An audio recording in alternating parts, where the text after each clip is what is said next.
us. Every time I pull my hair was any outfit. That you'll find me ugly and one day you'll disappear. Cause what's the point of crying? It was never even enough. Did you ever want me? Was I ever good enough? But boys are way up. But boys are way up. Assalamualaikum warahmatullahi wabarakatuh. Kami dari kelompok 2 ingin mewawancarai Ketua OSIS DP2 yang bernama Unggul Prasetya. Ayo ikuti kami. Ayo. Oke guys, kita sekarang udah dalam perpustakaan dan ketemu dengan Kang Unggul. Kita akan mewawancari Kang Unggul tentang kegiatan OSIS dan Pertanyaan yang pertama, kapan Kang Unggul terpilih menjadi Ketua OSIS DP2? Saya kepilih itu bulan November 2024 kemarin. Yang kedua, sistem pemilihannya seperti apa? Sistem pemilihan saya itu masih bergerak di demokrasi sama kayak tahun-tahun sebelumnya sih. Yang ketiga, bagaimana suka duka Kang Unggul dalam menjalankan pemilihan ketos ini? Suka dukanya susah jelasin sih, pokoknya saya ketemu plot twist. Jadi wakil saya ini adalah teman SD saya. Jadi waktu sekolah 1 sampai kelas 6, ternyata teman sebangku saya waktu SMP udah lost kontak, pas masuk SMK tiba-tiba jadi wakil kelas. Jadi kayak plot twist aja, nggak ada suka duka, kayak nggak lucu gitu lah pokoknya. Yang keempat, apa alasan Kang Unggul menjadi Ketua OSIS DP2? Alasan simpelnya sih saya pengen nyiptain hal-hal baru yang kayak belum ada yang pernah nih. Ketua OSIS DP2 itu cowok. Nah, terus saya pengen nyoba beberapa pengalaman saya di luar yang bisa mungkin diimplementasikan di DP2 gitu. Yang kelima, apa proker yang Kang Unggul sudah jalankan selama menjadi ketos? Proker itu kurang lebih saya ada 5. Yang pertama itu udah ke jalan mading digital, itu udah di blogger. Terus yang kedua udah dinamika berbagi. Kita mau ada dinamika berbagi, nanti puncaknya itu di akhir saya jabatan, kita mau ke panti asuhan. Terus kita juga ada kerjasama sama eskul, itu juga udah ke jalan, udah saling kolaborasi sama ketua-ketua eskul. Sisa 2 proker lagi ini masih diusahakan karena banyak pro kontra juga dari sekolah maupun dari pihak-pihak luar. Itu. Oke, yang keenam, bagaimana Kang Unggul akan menyeimbangkan tanggung jawab OSIS dengan tugas akademik dan kegiatan lainnya? Tugas akademik susah sih kalau ini, soalnya susahnya bukan pas akademik aja sih, karena dari tugas sekolah juga ada, terus tugas PKL, terus dari tanggung jawab dari ketua OSIS, belum peran-peran lain yang ada di rumah. Itu mungkin nyeimbanginya ya, kalau misalkan lagi di sekolah kita nyesuaiin waktu dulu nih buat OSIS dulu misalkan. Jadi ngebagi waktunya waktu lagi kita lakuin aja. Misalkan lagi sekolah dulu, OSIS nggak usah dipikirin. Sebaliknya juga lagi OSIS, yang lain nggak usah dipikirin juga di rumah. Tapi bukan berarti kalau di rumah lepas tanggung jawab juga, karena kan banyak teman-teman yang BPH juga, itu mungkin bisa dibantuin sama teman-teman BPH sih. Lanjut ke pertanyaan yang ketujuh, apa strategi dalam membangun kerja tim yang solid? Strateginya mungkin saya tuh mau ada pertemuan di setiap hari Sabtu itu. Jadi ada beberapa anak-anak OSIS yang mungkin aktivitas di ruang OSIS itu. Jadi nggak cuma ngebahas soal proker, ngebahas tentang evaluasi, tapi kita cuma senang-senang aja gitu. Ya mungkin lebih tepatnya kayak ngebangun hal-hal momen-momen baru sih. Pertanyaan yang ke-8, apa yang Kang Unggul lakukan jika ada anggota OSIS yang melanggar peraturan? Nah, ini peraturan secara umum kayaknya soalnya belum ada beberapa peraturan yang tertulis. Nah, tapi kalau ada yang melanggar, biasanya kalau dari saya itu mungkin lebih ke kabitnya dulu, ketua divisinya dulu, buat ngasih tahu ini mungkin ada beberapa yang salah.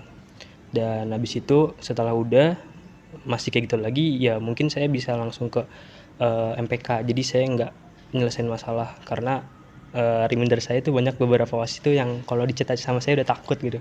Jadi takutnya ada beberapa pro kontra dari mereka, mending diurusin dulu sama yang bawah atau sama yang atasnya langsung gitu. Yang ke-9, bagaimana cara Kang Unggul menangani konflik di antara anggota organisasi?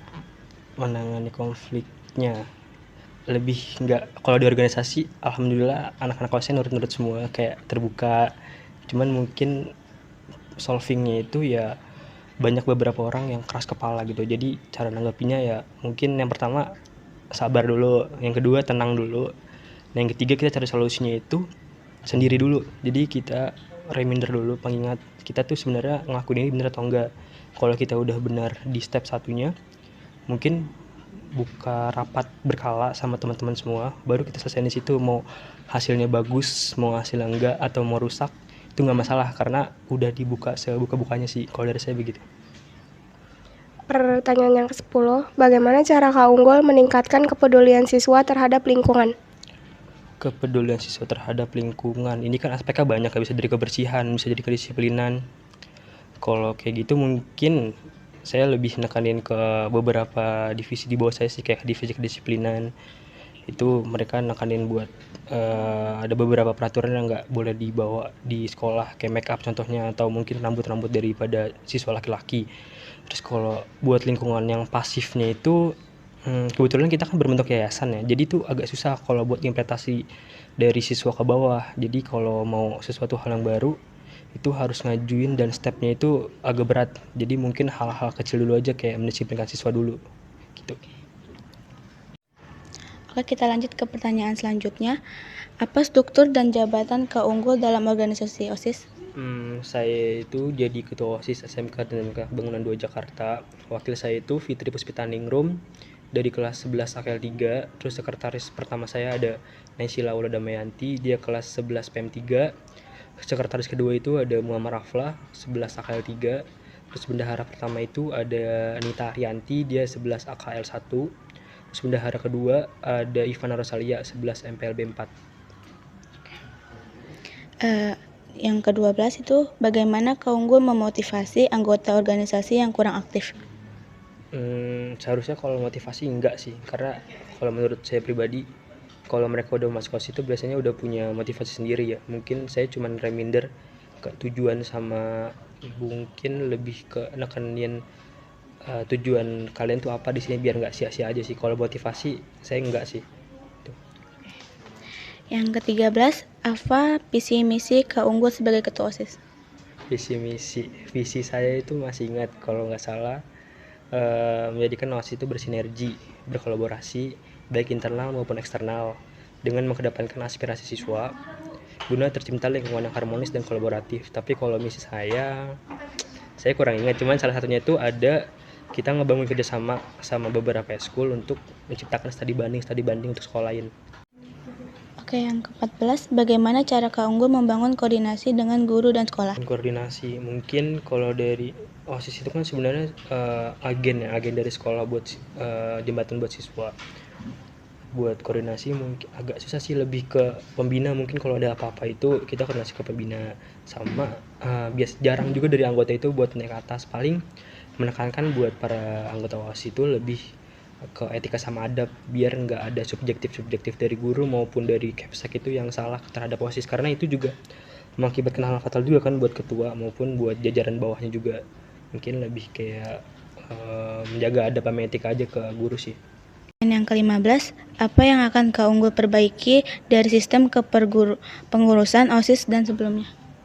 Yang mau diperbaiki itu komunikasinya, sama ya komunikasinya paling penting. Yang kedua itu sama kinerjanya, karena yang pertama komunikasi itu banyak yang saya temukan dari angkatan-angkatan atau generasi sebelumnya itu komunikasi itu nggak kejalan. Jadi ada beberapa miskomunikasi terus menerus yang mengakibatkan ke bawahnya itu jadi nggak ada sama sekali tahu nih OSIS itu apa, dan juga nggak tahu sebenarnya kita tuh di sini mau ngapain. Dan buat yang kedua itu kita mengoptimalkan soalnya banyak juga anak-anak OSIS itu atau ketua OSIS yang cuma janji-janji doang di awal.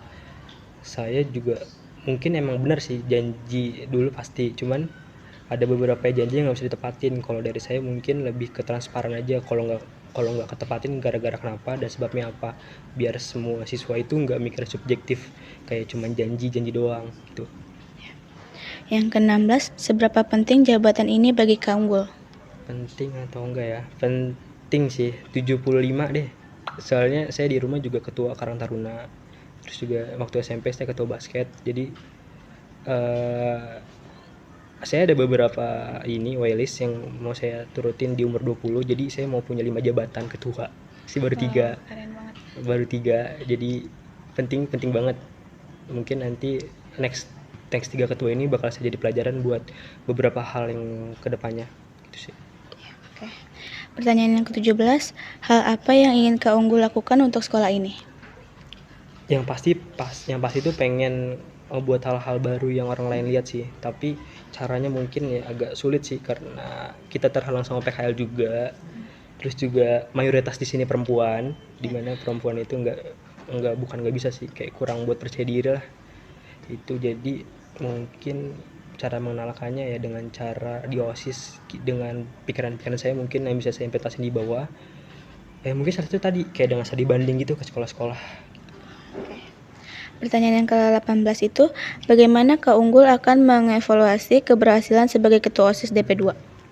Keberhasilan kalau buat evaluasi sebenarnya bukan wewenang saya. Jadi ada beberapa organisasi, majelis perusahaan kelas ini MPK, dia yang harusnya mengevaluasi. Cuman kalau ada beberapa kesalahan atau masalah di anggota, ya kayak tadi saya bilang, jadi saya nggak pernah buat ngomong nyelesain karena beberapa orang di OSIS itu kalau saya itu udah takut, jadi saya juga takutnya malah ngebikin dia tremor, jadi mending diurusin sama beberapa teman-teman BPH atau sama atasan sekalian yang MPK itu.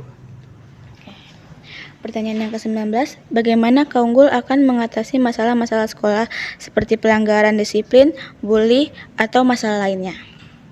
Kalau buat disiplin tadi kita udah ada divisinya, mungkin dia tanggung jawab. Kalau buat bully kalau bully sih, kalau menurut saya di sini enggak ya, karena nggak ada keseimbangan antara gender. Jadi di sini mayoritas cewek semua. Jadi kalau buat bully mungkin cuman sebagian kecil, dan itu paling bullynya non verbal. Cuman kayak bully chatan doang atau bahas-bahas yang sensitif gitu, yang ngebuat sakit hati. Kalau itu mungkin yang saya lakuin biasanya ya, kalau kurang lebih dari edukasi juga bingung juga sebenarnya sih, karena mayoritas cewek.